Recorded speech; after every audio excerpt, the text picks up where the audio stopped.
Huwag po nating gamitin ang impeachment court sa pagpapaliwanag o sa pagtatanggol ng ating mga sarili simula pa po noong nakaraang linggo.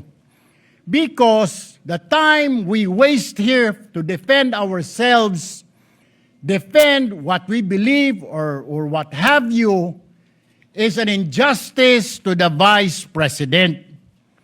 Yung oras po na ito dapat ilaan natin sa pakikinig sa depensa ng Vice Presidente, sa mga akusasyon laban sa Vice Presidente, hindi po pagdidepensa sa mga sarili natin kung tayo inaakusahan ng kung anong mga ahensya, kung tayo po ay may mga kaso, may mga investigasyon. This is not the right forum, Mr. Presiding Officer, Mr. President, Senate President. This is not the right place. This court was established, was created, the impeachment court, for the Vice President and Vice President only. May I proceed, sir? I'm happy I finally heard Senator Judge Erwin Tulfo is concerned about the justice or injustice to Vice President Sara. That's good news. Regarding the waste of time here, sabi ni Senator Joker Arroyo, it is useless to argue a legal point with a non-lawyer. When Senator Marcoleta brought that up here, nagkaroon ng commotion. Senator Miriam stood up here many times and said, kaya ka nga nagpo 4 years na law school at nagbabar. So let me give my own interpretation. The impeachment court is formed with lawyers and non-lawyers. And we interact, and it's for everyone, and we're equal. But if there's an engineer here or a doctor, and they talk about medical principles, I have to either study and argue on medical principles. Hindi ko pwedeng sabihin, hindi, ganito lang yan, logic lang yan, etc. Diba? So, ang legal principle natin today is simple, integrity ng court. So, allow me to mention that to the people and help educate my colleague here. The integrity of the court and the justices or judges is always relevant.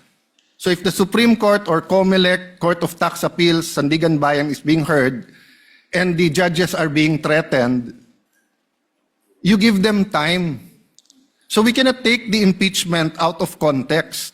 May nangyayaring flood control scandal, may nangyayaring gulo sa Team Unity na hindi na united ngayon.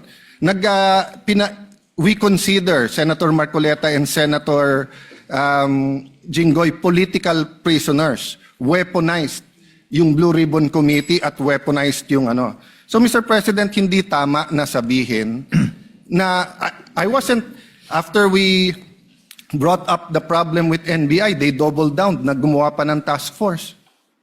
I mentioned 2 colleagues sa Salian, I didn't accuse them. Sabi ko lang, just like Vice President Sara, just because tumaas ang Salian, can we already ask for the BIR, for the AMLA and the bank accounts? So sabi ko, yan ang i-discuss namin sa Monday. Nag-react na, nag-accuse. I did not take up your accusations here today. Si Secretary Vince Dizon, 3 beses na nag-verify sa Taguig. Sinabi na 3 beses na walang ghost. Ngayon, i-verify ulit. I wasn't going to bring that up, but then i-question ninyo si Senator Padilla. It was all over the news na hindi niya inintindi or he snubbed the ombudsman. I was going to stand up before Senator Erwin stood up just to say, may registered mail. So nung una pa lang, 5 minutes si Senator Tulfo, so I'll take the 5 minutes also if you don't mind. The gentleman may proceed and kindly be mindful of the time. Yes, I will now. So I'm just saying, Senator Padilla just stood up to say, sumusunod siya sa batas, tapos. Kaya humaba to, dahil nga, hindi importante ata dito yung integrity ng judge. Lastly, kaya sinabi kong it's useless to argue a legal point. Ilang beses ko na narinig dito. It's our job to clear or prosecute the Vice President. Hindi po. It's our job to try and to decide.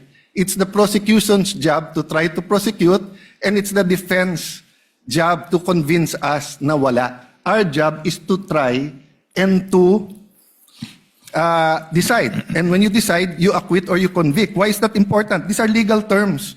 Hindi pwedeng yung nanonood na law student ngayon sasabihin, trabaho pala ng judge to clear or to prosecute. Thank you, Mr. President.